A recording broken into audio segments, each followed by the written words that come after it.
That's right, we get our first look at Anno 11.7. Hello again there, friends and fans. Raptor here, and welcome back to the channel, and glory to Raptoria for our first look at this upcoming amazing city builder. It looks amazing, it feels amazing, and it's amazing to say that, yes indeed, there's a new Anno, and it's coming soon. You can check it out with the link down below in the description, so thanks to Ubisoft for sponsoring this video and allowing me to get a little early access to play it before, well, anybody else. I guess a few other people have played it now, but regardless, this is our first time playing it, and damn it, it's a lot of fun. So welcome aboard, and good to see you all here, and I hope you all enjoy today's video.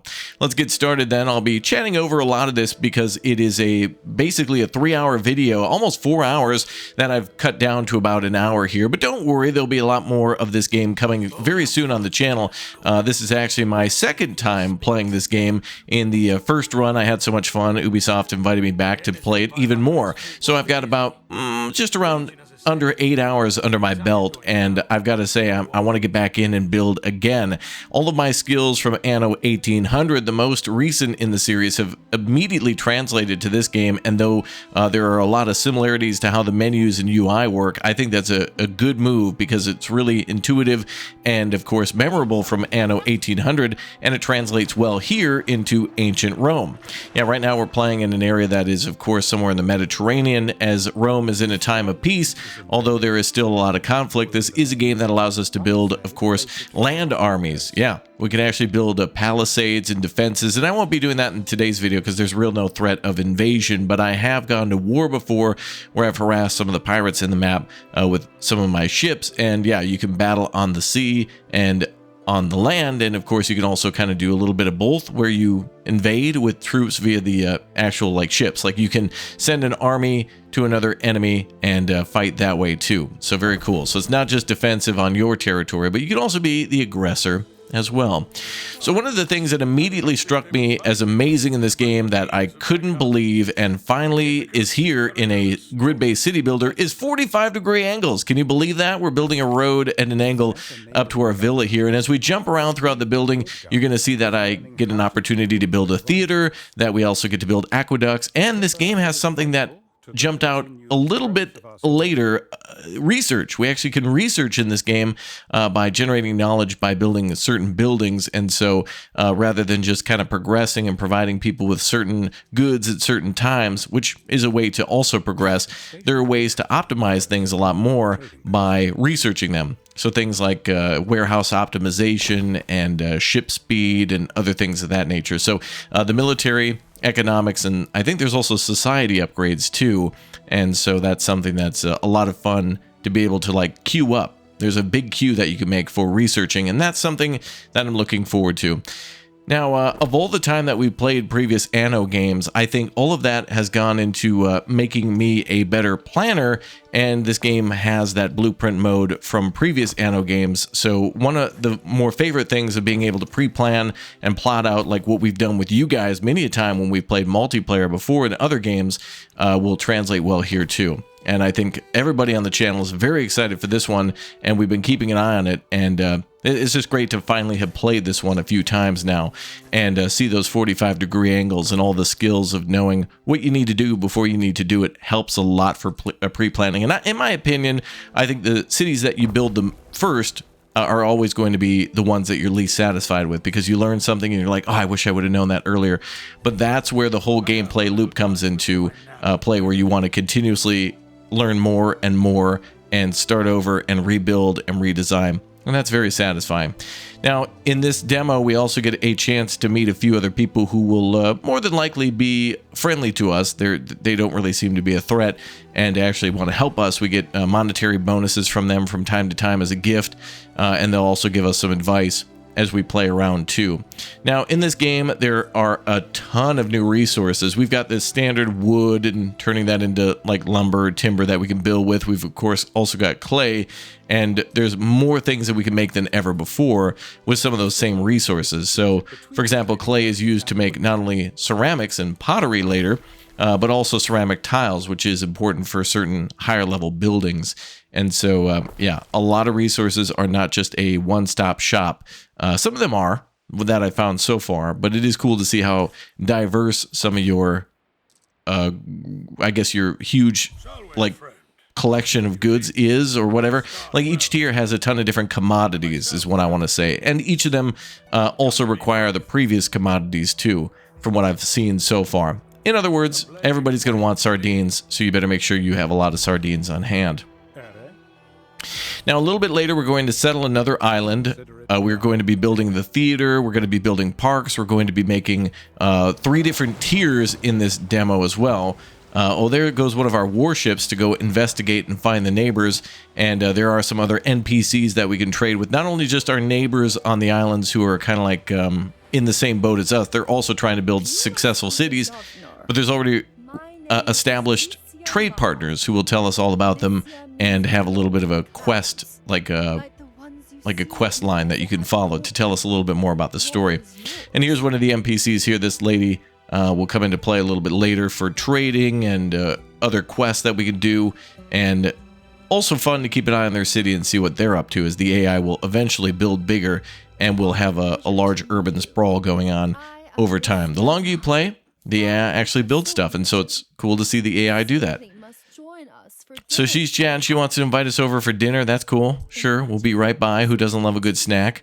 And we'll be chatting with other NPCs later on and learning a little bit more about their backstory and where they come from and what their interests and motivations are. But now it's time to get started with the city.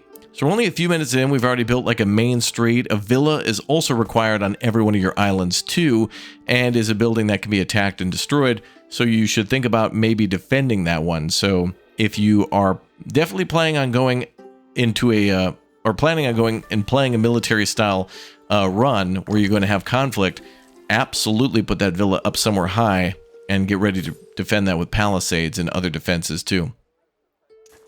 So we've run out of resources. We're going to go and gather a little bit more of that. After time, we'll be able to unlock those from blueprint mode.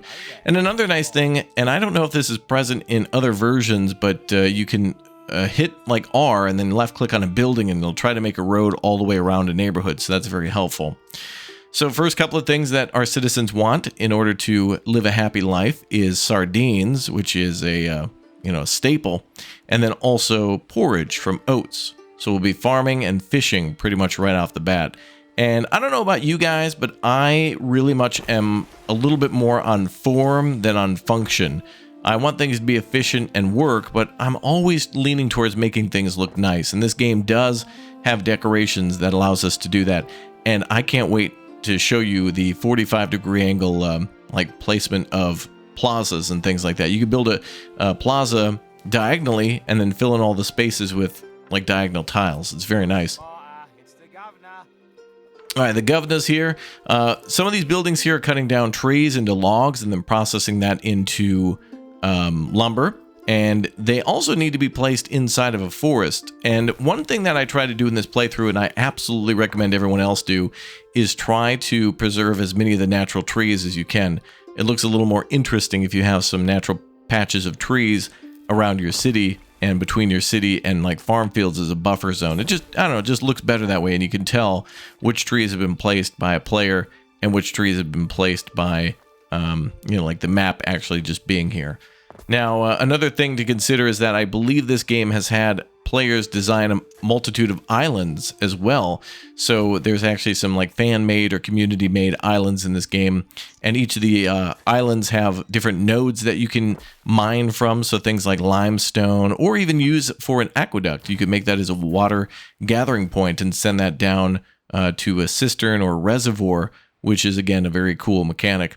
They also have different types of fertility. So this island can grow grapes and also has, I think, flax. There's some other things, hemp. There's all these different fertilities that are always there, and then some that are more random. Later on, we'll need to go to a different island to grow olives for making olive oil, and then also resin for making a type of pottery later on. So we'll worry about that when we get there. Okay. So we're upgrading some houses here. and checking in on our money and whatnot. A thing I've noticed about this one is I was a little shaky with the money the first time I played, but the second time I got so much better. We'll be in the negative for a while, but I don't think our negative ever goes too far below 250, which sounds pretty crazy. But then we go into plus 1,000, and in a game like this, you usually end up going into debt when you're trying to build a big city, so I wouldn't worry about it too much. Plus, of course, you can always borrow money from the neighbors, and they're more than happy to offer you a loan at a crazy interest rate, but that is part of the fun. So look at how pretty these islands are. I think they've done a good job of really simulating the color palette of like ancient Rome and ancient Greece, these areas around the Mediterranean, and I can't wait to see the other map that brings us, of course, to the British Isles. I hope we will be friends. Ah, yes, Governor Dorian, the jock. He's very funny, this guy. I think they picked a great voice actor for this one and a good like personality for this guy as well. So we'll check in with him a little bit later. He'll definitely be asking more of us, and especially for money in the future. He's like a deadbeat roommate. Hey man, got a couple bucks, but you know that's fine. He is definitely a good soul. He's, always asking us for advice and also giving us good advice, too. He stands very strongly on hygiene and physical health, and so that definitely, like, goes into his character. You'll hear that a little bit throughout this playthrough, and, yeah, it's kind of funny. He kind of fits a certain type, and that's cool because also, when we get to it, there are gods in this game that we can praise. And those gods also kind of fit a certain, well, type, because they're gods of, harvesting and the god of war.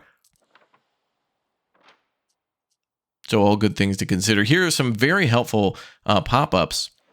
And these pop-ups are basic tutorials on how to do certain things like, I don't know, just moving things around or clicking on particular menus. It's good stuff.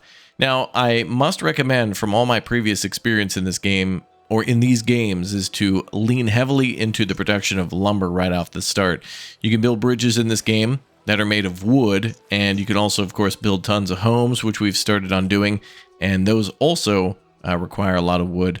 And one thing I've noticed in this game, too, is that it seems to try to really want us to build neighborhoods that are 2 by, like, X. So like a 2 by 10 neighborhood,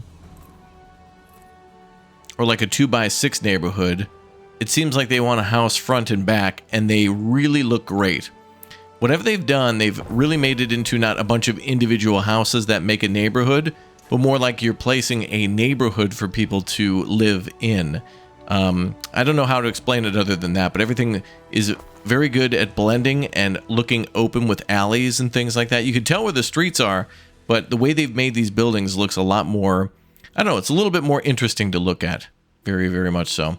All right, one of the first food groups that we're providing now from farming is oats. So we'll be putting down an oat farm and then immediately putting down some oat fields for that too.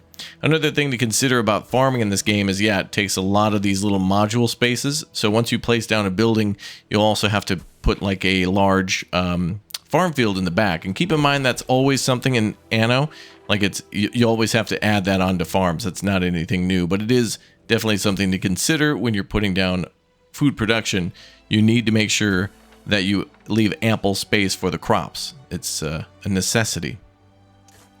Oh yeah, gonna get into some precise road building now, trying to make everything look real good. Again, form over function for me oftentimes, so we'll be redesigning these roads. But what's really great here is that with these 45-degree angles, they made them look very smooth. Like, they don't just seem like an instant 45-degree turn, but it does look like you can make a windy road through the forest going to, I don't know, some sort of a monument or some other thing that you're working on off in the distance, or put vineyards or something along it to make it look more natural. So even though this is a grid-based city builder with now up to 45-degree angles, things look really good.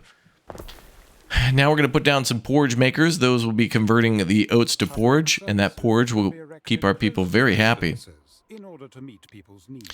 So now the tier 1 folks are going to want both marketplaces and taverns, and there is a market research, or rather a research to increase the size of that market too. So when we get to it, we'll be able to research making markets even better, and that's just another thing everybody's going to want for happiness. So that's something to really help out the growth of the city keep everybody happy. And remember, in Anno, you want to keep people happy, but more importantly, you want to give them stuff, and that's the best way to make money. Another great new thing in this game is there seems to be much more of a focus on things like security, both in terms of crime slash happiness, and then also, or unrest in general, then also health, and also fire prevention. And there's a lot of different research to not just make like a firehouse, but small wells and watchtowers and things like that too, for all your guards to, you know, like they can have their big barracks where they can guard the town from there. The town's guards have their own spot to hang out, but also the watchtowers to get into every little nook and cranny. So in other words, you can build large buildings to watch over a large area and small buildings to look over the small areas, and they can keep track of a lot more without an added footprint. And so just jump cutting ahead a little bit here, you'll be able to see that in a little bit right there, where we've got our fire department, the one with the tower, and then the hospital, the one with the tents. And then later on we can build latrines and other things that people can use to keep health up in that area. So a good thing indeed. A nice little decoration outside the market. Good to see that.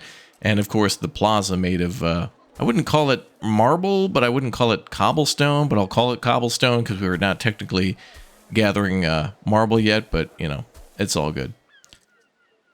Great sounds in this game too. The beach, the surf, the seagulls, it's all great. And there we go, our first second island.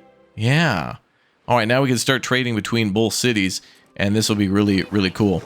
Keep in mind, you can also name your cities as well. They have their own predetermined names, and it's the same with the ships too. You can build ships and they'll come with a name, but you can always rename things. So we always do that after people who subscribe to the channel or what have you. All right, we're going to lay out a quick city here on this new map, and we're also going to be focusing on gathering resin. This island has fertility for gathering resin from particular trees, and also for olives. So we'll be making a lot of olive tree farms here, and then gathering the olives and shipping them back to the first island to process that into olive oil. So again, we're keeping all those trees intact the best we can, and we're getting ready to build a neighborhood up top. Oh, looking around a little bit to see what's out there. Planning and plotting, plotting and planning. A lot of planning, a lot of plotting goes into this game for sure. Looks like we might be not allowed to place that because we must place our villa first. So we'll have to put that down. And again, you can always lay out your roads first. That's totally fine. It'll just keep costing a little bit of money. But you must always have a villa after you build your docks. And we'll plop that down somewhere along the main road. And it should be just fine.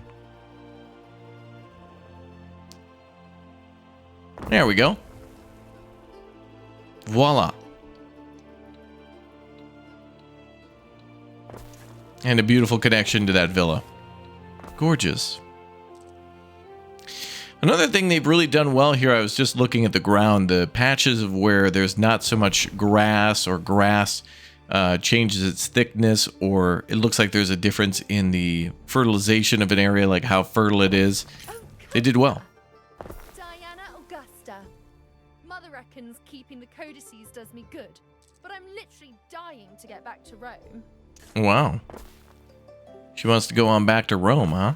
All right, well, all roads lead to that one, lady, so there you go. Follow the road. All right, we're also going to follow our boat here for just a little bit as we're arriving now at a destination. This is one of those NPCs I mentioned that's usually here all the time. I'm pretty sure, I'm speculating here, but I think this will be something you can turn on and off in the future, whether or not these folks are here to trade with. But they are also important to a story. They have a little bit of a storyline here. Thanks for bringing us over, Gov. The Lady Diana's house isn't half bad, is it? This must be how they live down in Elysium, eh? Oh, yeah. Still, poor girl's got her hands full at the moment. Could you help her out? She needs a parcel collected from the Lady Valeria's place. So this is a way to get us to go explore a little bit.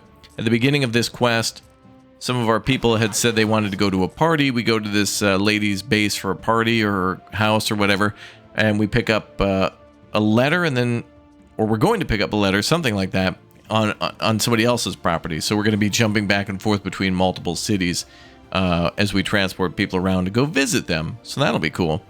Okay, we're starting to build a new city. This is going to be cool. Now, one thing I've noticed is it's a very good idea, especially if you're only going to be playing for a short amount of time, as I knew I would be, to set up trade routes pretty quickly, and then also make sure that with your trade routes, you're trading some very simple stuff that the other city might need very early. So you're going to want to start trading clothing and some additional food, so that way they can focus on other things that you need for the main city, like the olives and also the resin. That's the biggest reason to come here. But man, there's a lot of commodities. There's like snails or something, and there's different types of fish like mackerel that are here too. And we'll be making a lot of great stuff out of whatever fertility each of these islands have. They're all going to work together. It's not like just the main island is important. They're all going to have their own, well, importance that we have to take advantage of. Beautiful music.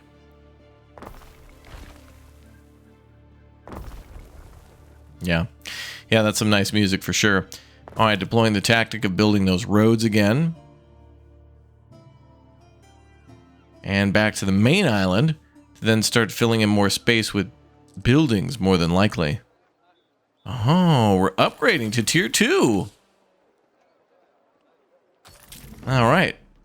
More upgrades to tier 2 workers. Fantastic. We should expand our fleet of ships for goods transportation and patrol of the sea. Yes. So they're already telling us that we should start building a boat and building a fleet and start trading and doing possible military patrols. All good ideas. A good suggestion for sure. Now with our villa up top, we're likely going to make a plaza around that, like a square. So it'll be cool to see how that evolves over time. Now I just did this about maybe 3 or 4 hours ago. So now coming back and looking at this footage is quite satisfying, not to have to be making the decisions, but to just see what happens with them. And look at that, we've jumped ahead just a little bit now. Maybe about it as we jump ahead, I think it's maybe about 30 minutes ahead. So you might be missing some things like additional buildings being built or additional farms. Like for example, we have hemp, wheat, and oats being grown here now. We'll also have sheep down, so this is all taking care of food and clothing. And then later on we will have pigs, which will help us to take care of sandals, as we'll have a tannery a little bit later that will make them some sandals. We can also make togas for the tier 3 and brooches too for the tier 3 I guess citizens. And they're what the game says, they're snooty, they're a little entitled, so they're like the artisans from Anno 1800, which is kind of funny that they always try to have a class in there that's a little obnoxious, but they're always fun to deal with. It's always good to keep them happy too, because they will make the most amount of money with their desire for wine and cheese, and money is good. All right, we're going to up our wood production a little bit more. We're bringing in a lot of logs, but now we got to start, converting those to timber production. Lumber. Got to make that lumber. City looks pretty good. We got a couple of 45-degree angles in there, but in this narrow space, I think it's good to do what we've done here and try to make it a nice big O square.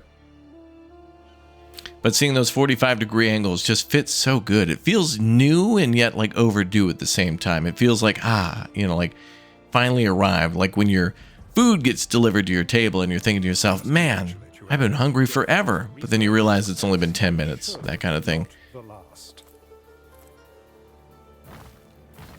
All right, so we're fixing up some roads here and changing some of our layouts. There's some of our research coming in too. The research works pretty much like that, where there's 3 main hubs, and we'll see that again a little bit later.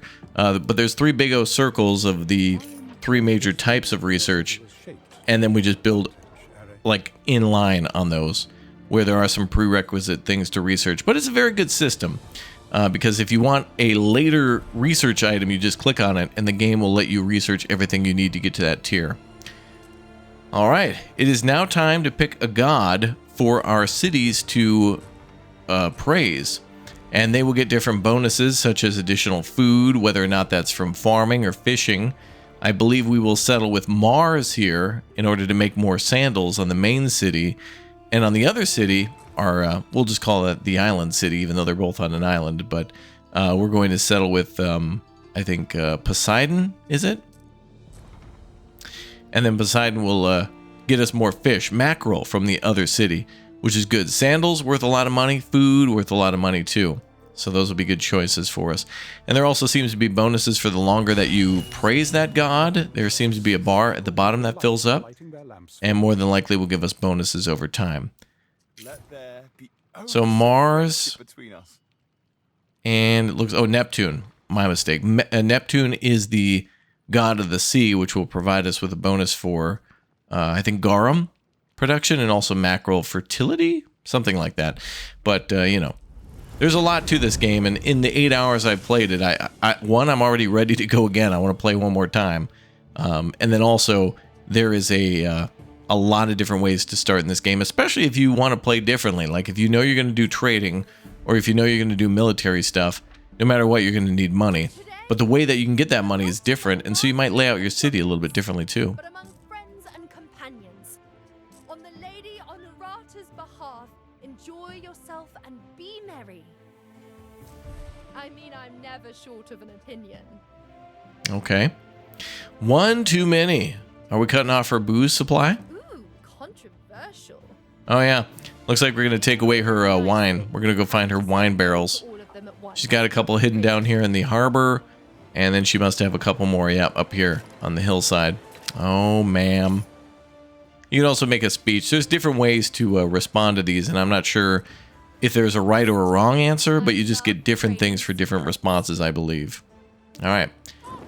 Time to jump forward again. A little more time travel. Now we're like another 30 minutes in the future, and you can see we've started to build another city on the right side.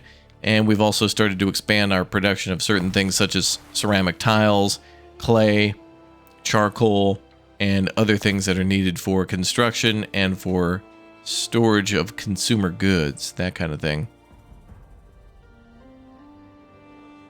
Yeah, the city looks really good.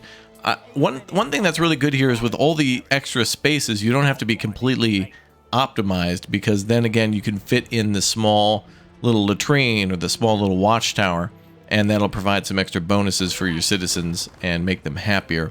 Now, one thing I've noticed in this game so far is that health, happiness, unrest, other things of that nature aren't really they don't really seem to weigh too heavily. Eventually they'll start cautioning you on those things, and yeah, fires do happen and buildings may collapse, but I really didn't have too many of that, not much of that happened towards the end, when I kind of was ignoring it for a big construction project of the where we were doing the aqueduct after building the theater, and it's like, well, I guess I'm okay with that because, you know, I'm busy doing my project, I guess. All right. So we're going to be trading with the new island just a little bit. We're setting up some trade routes. And as you can see, oh no, on the new island, all those buildings kind of collapsed because I didn't really have a market or any supplies for them. We don't have any sardines. But now it's time to focus on the new island. So we'll connect all the roads up, and then we'll start getting people moved in and working on all those logging camps. Life must be a little bad here at the moment, but it'll be an important jewel in the empire.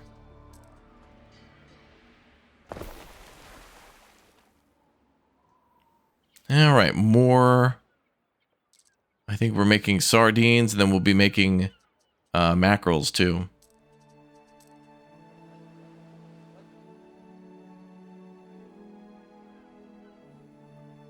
Man, it is just beautiful to see things laid out in this game. These little self-contained islands are just a delight to think about how you can optimize them. There's always never enough space on these islands too. You think about all the things that you can mine and harvest from them and fertilities that they have, and just sometimes you just don't have enough. There's not enough space to build all these things. But that's sometimes the way it goes, and you'll have to make do with your current island. Always a good idea to take the rarest of the rare things first, and those islands, and then, you know, go down the line from the bottom. and then ship to the other islands the things that are basic. So again, the tunics, I think it is, the hats, oat porridge, ship that to the other islands and they'll be happy. And then they can focus on getting things for you, which again, in this case, will be olives for us. Very good things happening.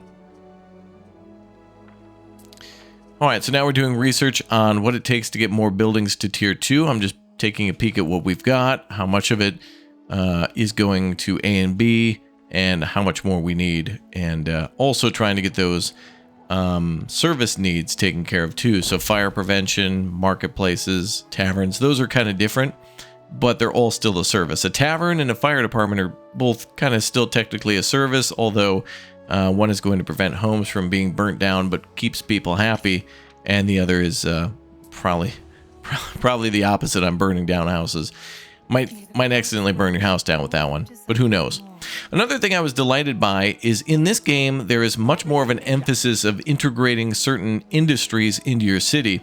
So if you happen to build a bakery downtown, people are really going to like to live next to that, for example. Maybe it is, maybe it's not. There's been a few buildings, though, I've noticed that are both good and bad, or bad. Of course, if they just do pure pollution, no one's going to want to live next to that. Or like a positive building where people are definitely going to want to live next to it and go an extra mile to get there. We've also got our first specialist now from rescuing a group of boys that were, they've gone missing, and we went out and found the shipwreck, and pirates were taking them hostage, and so we traded some weapons for the life of a bunch of boys, and one of them is going to be in the villa for being a specialist in hygiene. Apparently he's been a ship hand for a while, and because he is very knowledgeable about soap and other ways to keep clean, it gives us prestige, which then is directly translated in the, in the city. So for each, I forget exactly how it goes, but I think it's like for every house that has soap, we get an X number of prestige. And I'm not entirely sure how prestige is going to fully work yet, but it does seem to be something about pulling favors from the emperor. So we'll see as time goes on as we get closer to release. Again, if you have watched this far into this video, don't forget to subscribe to the channel and hit that like button. And again, thanks to Ubisoft for allowing me to check this one out early.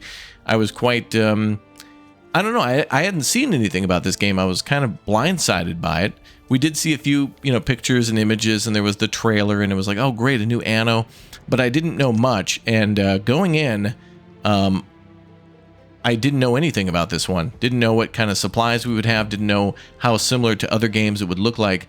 But this is a definite surprise here. A delightful one because of how cool, all the new things look, but they're ancient things. But yet it still works like other games. I don't know. It's a good mix. It certainly doesn't feel like a mod, but it absolutely feels like a new game in the style that I want it to be. Sometimes you don't really have to reinvent the wheel. Sometimes you just kind of have to update things a little bit, and it's not a new coat of paint, it's not just a new soundtrack, it's not just new mechanics, but it's all those things together and hopefully more when we get to see the campaign. And the multiplayer has always been fun, so to see it in a different setting and history is very good. And remember, with Anno, always they have to equal 9. So if you take the number 1800, for Anno 1800, 1 plus 8 plus 0 plus 0 is 9. And here, 11.7, well, 1 plus 1, 1 is 2, that's right. And what's 7 plus 2? That's right, 10. Minus 1 is 9. Whatever. Anyway, look, it was a very debatable thing to where they would go next. And when I saw Rome, I was like, no way. Because it always feels like games are making Roman, it always seems like we're getting Roman city builders. And so in a huge sea of that, how is this one going to be different? And I think my answer was immediate, where it's just like, well, it's going to be that, but it's just going to be an Anno game set in that. And Anno is so very much its own genre. It's cool. It's crazy cool. It's very similar to a lot of the old school city builders I grew up with. But yeah, and I love that it's staying true to that, right? It's not trying to, again, reinvent the wheel. It's staying close to its traditional roots, but trying to do it in different settings, but yet with new ideas and mechanics. So it's all very much a good step in the right direction for me. I mean, I'm just going to enjoy playing this more and more. And I hope I get invited to more stuff, because I do want to show you guys some other things like the other world that we get to go to, right? And then what future DLCs will hold for us and other things that we can talk about and speculate. That's what's fun about these games though, right? You know, like it's fun to talk about what could be and what happens when it comes to modding and things down the line. But that's a discussion for another day. We're about to switch and jump a little bit further into the future in this game, and now we're going to get into some really amazing meat and potatoes. This is going to be good. If you watch this far, man, you're in for a real treat, because we got aqueducts coming and also building the theater. But before we do that, we have to start making concrete. So it's going to be mining limestone and then getting silica or silicate, whatever it is, from the beach. And of course, there's a lot of water and like beach or shore-based industries. So we've got making of salt, and we've got the making of you know, sand, and of course fishing there too. Gonna add a couple of decorations next to this beautiful little. That's essentially like a school, and it's generating knowledge for us. The building with kind of the two round exterior, almost like kind of like a pagoda or whatnot, a pavilion, if you will. There's more looks at the research. Research goes pretty quick, though. I mean, it takes a while to research, but once you've made all your decisions and read over the options, you click a few times and the whole queue is filled up, and then you just check every so often to see what research is next. And there is an old amphitheater, which looked cool.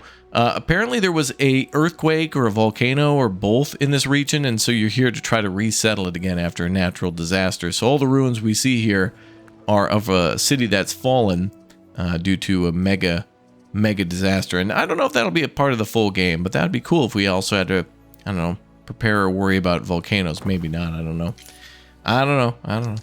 But we are now putting down wells. Well, it's about time. And these, of course, give a smaller area of effect on fire prevention. But what's cool is that, you know, if you have a small little area of buildings that can't be reached by a large fire department or what have you, then you just plop one of those down and it lowers the risk of fire. Good to eat a sardine. Yeah, sardines are good. All right. That city looks marvelous. It really does. In fact, by the end of this playthrough, I've more than likely filled up almost all the island. I think there could probably be a little bit more in terms of building efficiently and worrying about spacing everything out. But, you know, as a whole, I think we did a good job at the end of this run. It's going to look pretty, believe me. Wow. Another thing to consider in this game too is it's never enough. You're always building more oats, more wheat, more production buildings. A lot of the raw production you're always going to need more of. And I don't remember all the ratios for everything, but not everything's 1-to-1. Sometimes things are 1-to-2, 1-to-3, and the specialists are a thing that really mixes that up as well. At the two locations I showed you earlier, the two ladies that live on the islands that kind of look, well, pre-made, and they're very, very beautiful. They will sell you supplies such as ceramic tiles and wood, maybe even food, but then also you can buy from them contracts on, you know, like people who... you're like paying a recruitment fee. It feels like you go into these towns and go into the tavern, and they're sitting there and they're like, yep, I know everything there is to know about shipbuilding. And you're like, oh yeah, prove it. And then you pay them, you put them into a building near it, and then maybe you can get faster production or something like that. That's just an example of how it might work. We will get another specialist later, I think, that has something to do further with soap. And then, of course, there's ones for farming and for like your military with your ships, and how much hit points they can get, how quickly they can heal, and other things of that nature.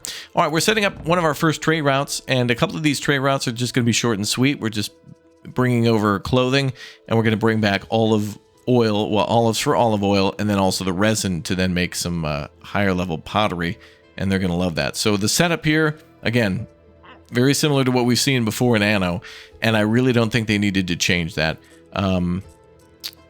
Yeah, I mean, honestly, if they would have changed that, you know, to put something on the right side rather than the left to say you've changed it just seems unnecessary. So I'm totally fine with that. The usability here from previous muscle memory is strong. And I appreciate that, because then I can get back to building temples and, you know, giant coliseums and things like that. It's nice. And you can see also the map, most of which we've explored. There is a group of pirates out there, and my guess would be that, you know, if we go near them, they're going to more than likely cause war with us or just tell us to stay away. They do have an HQ. We won't be able to see that in this video, but they do have their own, like, big island that's well defended, and then a ton of ships patrolling it. Now, per my experience, the last time I played this, just before this video, remember, this is my second time playing in this one, but this is our first video look at it. The pirates usually just run away as they take a little bit of damage. They'll certainly pounce on you if they could win numerically, but if a fleet shows up, they're out of there. And it's kind of smart that way. I've also destroyed ships and haven't seen them dropping any loot yet, but remember, this is an early look at the game, and so a lot of things are subject to change. There's also a little bit of AI voice acting in the game as placeholders, but that's all just kind of production stuff, and that's, you know, any sort of minor things that you've seen in this playthrough, that's minor, and we're a long way away from release, I think. All right, plopping down some more farms. We got to get those oats, baby. Getting hungry. All right, now it is time for the big moment. It is time to build our theater. There it is. Look at that monster. That is crazy. So we're going to build that thing, and once we do, it also will help to unlock our tier 3, which we have already unlocked them. We've upgraded a few of our homes now to get to the tier 3 folks, which are like the artisans. And they require this to be able to upgrade. This is a kind of a monument for them, the theater. They want to be within a certain range of it, but it didn't really have all the time in the world to prepare all that out. So we're going to add some decorations around the theater and then build the theater itself and then continue to build neighborhoods around that. And then it's on to the aqueducts, which I'll talk about a few tips and tricks that I learned by doing things. And it's quite hype and excitement for sure. So trying to get this right then by deleting all the marble or the cobblestone. That doesn't look quite right. And we're going to try that one more again. Try that one more again. All right, beautifully lay all that out. On both sides of the main road.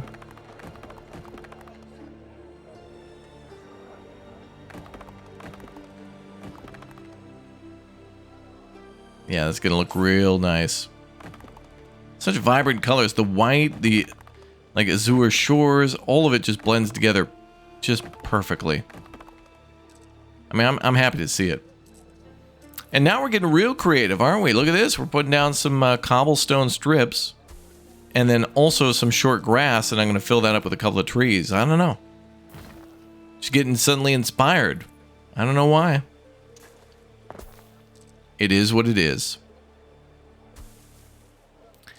Also, it seems like the game will give us random trees, and I'm not sure if there's a way to... There might be a hotkey to toggle between the different variants. There has been before, but it looked nice to kind of keep things a little more linear in particular areas. Here I didn't mind too much. I kind of wanted it just to look nice. Whatever that may be, it just is. So, anyway, looks nice.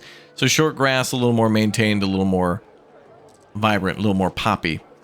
Seems more bright. And very important, we got to put down some really cool looking statues. Very important, very important. And some braziers or whatever. Braziers? Basil. We're putting down some basil. I always forget how the hell to say that. Hey, look at that. More olive trees. All right. So you can put down olive trees as a decoration, but you can't do them on the scale of farming. So if you put down a bunch of olive trees and then think you're going to be able to get olives that way, no, it's not going to let you do that. You have to actually have like a nursery area and a whole area for your people to be able to gather them, store them up, and put them into shipping containers. There it is. That is it. The theater is done. And look inside. Doesn't that look pretty? Yeah. Everybody wearing all their different clothing. Very cool looking. All right, it is now time to build some aqueducts. And so we've expanded the city by building new things like lavender fields and pork rendering plants to render the hog fat so we can make soap. We're now starting to make, like I mentioned, soap and wine. We're making garum, and we're making porridge, sandals. We're also importing things like additional tiles so we can build our aqueduct. And one thing I didn't know, and I wanted to show off here too as a tip for everybody, is it does not look like your aqueducts can have any sort of split point. It was a little misleading in the text here on, and this is good feedback for them. It says something like, invalid or whatever. And what I'm gathering is that you can't split an aqueduct, which I was really hoping we would be able to do that. There's a lot of different things that will require the water. I think baths are a thing we won't see in this demo, but it is something that the tier 3 require, but we will be able to put down reservoirs. And it looks like these produce 100 water, and the reservoirs pull only 10. So there's got to be some other way to worry about that. Additionally, building uphill is a thing in this game where they'll tell you, well, water can't flow uphill, so you can't do that. But in my mind, it's like, well, if the ground is raising and going up below the aqueduct, then all you do is just lower the aqueduct. Just continue to make it go at an X percentage, decline against the incline below it. But it just seems to be a little tricky. I think it needs a little work, but it's honestly really close to being perfect. Like it works the way that it should. Aqueduct building, though very complicated, I'm sure in real life, shouldn't be complicated in these games, and this doesn't seem to be the case. I also made this really long and windy just to see how cool it looked going over the river, and what it would look like to go through the houses, and it looks pretty good. I must say, I'm really happy with how the aqueducts look and how some of the scenes play out in this game. Again, it's like watching a giant diorama. You zoom in on a park or a market, docks, workplaces, homes, and people are out there doing all sorts of things, working their jobs and being with their families or whatever. So very cool. Now, I'm building another aqueduct here, jumping ahead again a little further. We're going to build 3 of these bad boys. We are so advanced. We built 3 aqueducts, and we also built a theater, a triumphant achievement for sure. Now, there was like a little video on everything that we would be seeing just before playing, telling us a little bit more about the game and the background and whatnot. And the developers were like, hey, bet you can't build an aqueduct or a theater. Well, I did that times like 4. But yeah, this should be approachable for everybody, though. If this type of game intimidates you, I would not worry at all, because seriously, you should play this then on the easiest settings, go real slow, and just try to make as many little products as you can and sell them and just have a good time. There should be nothing to hold you back. This is a very approachable game. I've been getting a lot more comments on the previous Anno games on the channel because of this one. And a lot of people are like, I only want to see you play this because it kind of is a little scary. And to be honest, yeah, there is. It looks like right now at this point, there's a lot that's been going on. But this is, you're watching an hour review video versus 4 hours of actually playing the game versus like 1,600 hours of actually playing Anno games. Like all that experience kind of matters, and in other games too. But don't worry, you got to start somewhere, just like the Romans did. And this is looking pretty cool. What I'm trying to do here now is try to figure out, A, if that theory on not being able to split the aqueducts is truly true, B, how river crossings work, and then C, how the water works when it comes to trying to flow upriver or up, like, an incline. I'm trying to see what the game is doing and how it is restrictive or not in doing so. And I've got to say, the aqueduct building is the only complicated thing I did that took quite a few attempts.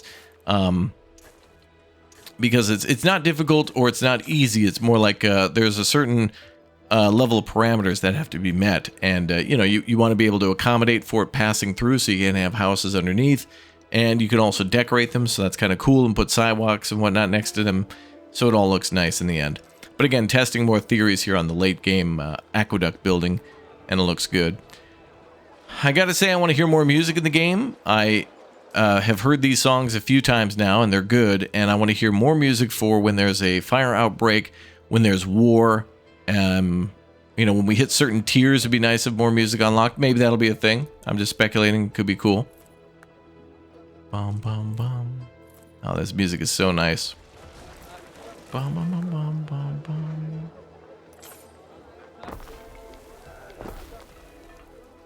Ah, and there we go. Oh, isn't that beautiful? The little bridge crossing there for the water.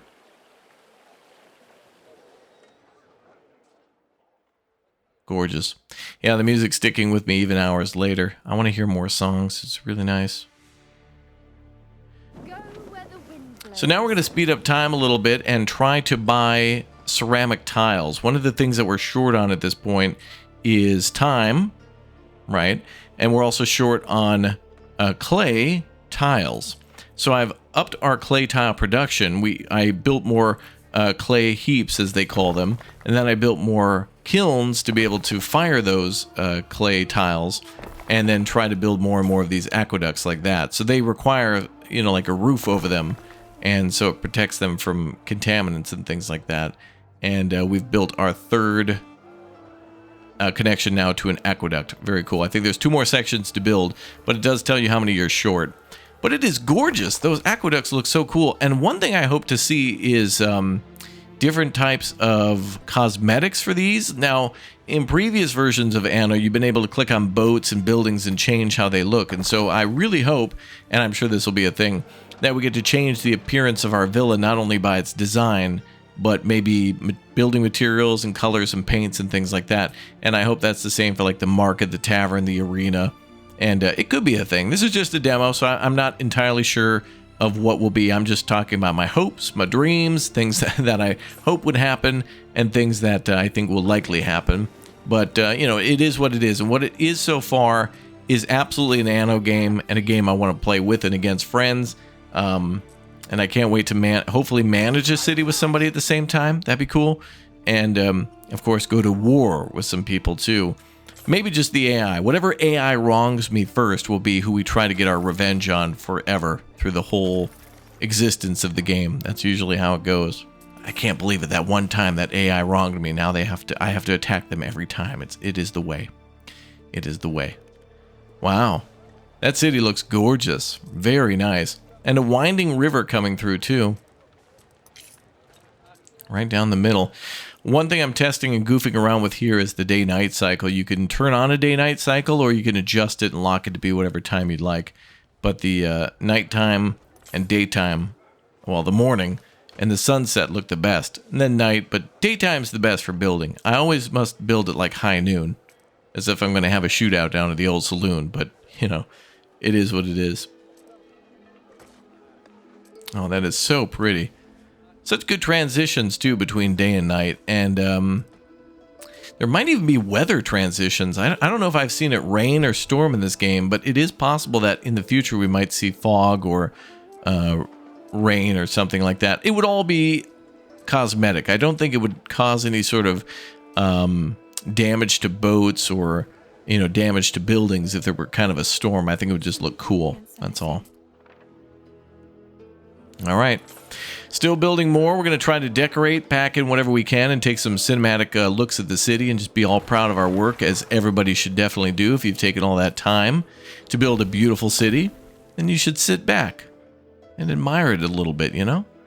But you could absolutely see the different tier buildings. Oh, man, that's neat. Oh, I mean, I can recognize the different tiers from here now. How much I've played this. All right, so we're just finishing up more of our buildings over here, and we can rebuild buildings that were destroyed. Sometimes they do say that they're rebuilding them.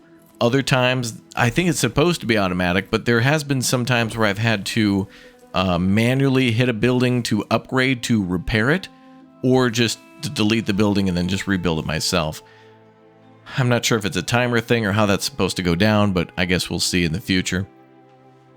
And I also would love to be able to build like fortresses and other military buildings too, but we didn't get a chance to do that in this one. We can build some warships and we can go to war, but I did not see the ability to make troops in this run. Man, look at that.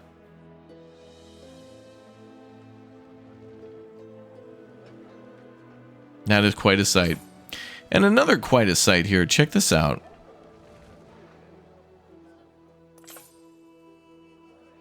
Yeah, I gotta say, good times. Good times indeed. All right, well, I want to know everybody's thoughts on Anno 11.7 down below in the comments section. What'd you think of my city? What do you think of the game's color palette? What do you think about the music? Is this something you want to pick up on day one? Is this something where you want to immediately jump into the campaign? Or are you more of a multiplayer person? For me, I think I definitely want to beat the campaign first and then start playing with friends and just agree to be peaceful and see how things go. And then later on, probably get jumped by the AI when I go and when I do a scenario or something on my own. But I'm curious to see this story that they'll try to tell to bring the... remember, this is not the only map in the game. We are going to be building in other places of the world, and one of them happens to be like Celtic lands, and so it may be possible to go to war with them. They did allude to either trying to forcibly assimilate the people and have them, you rule by an iron fist and them try to follow those rules, or you can try to respect their traditions and things like that as well. So I guess it all comes down to that. But I want to play this a lot more. It's absolutely, Anno without not being Anno. I don't know. It's just a nice place to be, I think. And I think it's a fine balance. And I want to see more Anno. And I'm really happy that this one went back in time and it feels so good with shipbuilding and all the combat that we might possibly see on the land. Land combat is back, and I know a lot of people are happy about that one. But of course, no gunpowder. And so that making me sad. But that's okay. Not everything has to be cannonballs and pirate ships. Sometimes it could just be, a shield wall. Who knows?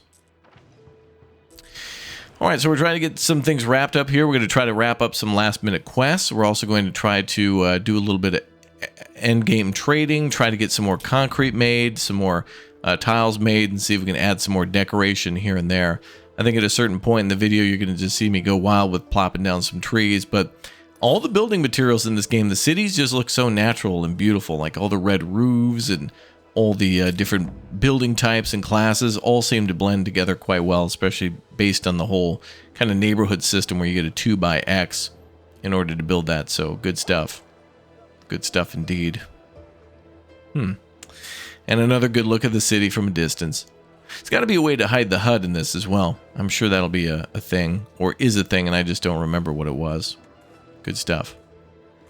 All right, guys. Well, that's going to be about all for our video today on Anno 11.7. Link down below in the description for this one. Add to your wish list, pre-order, whatever it may be you want to do.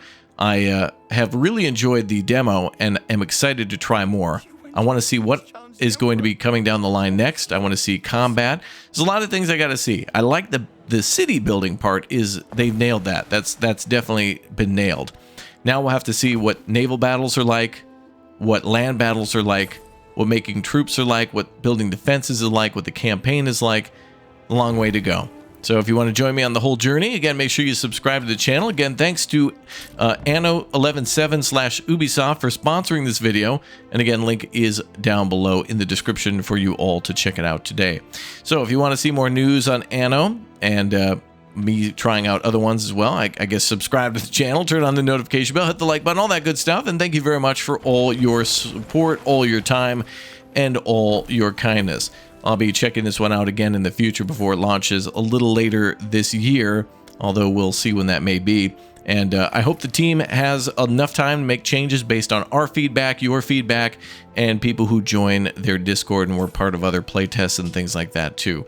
So it seems to be quite a fun game. Another parting word too, though, is that some of the voices that I've noticed for the ships and some of the characters, like the tier 1, are a little weird.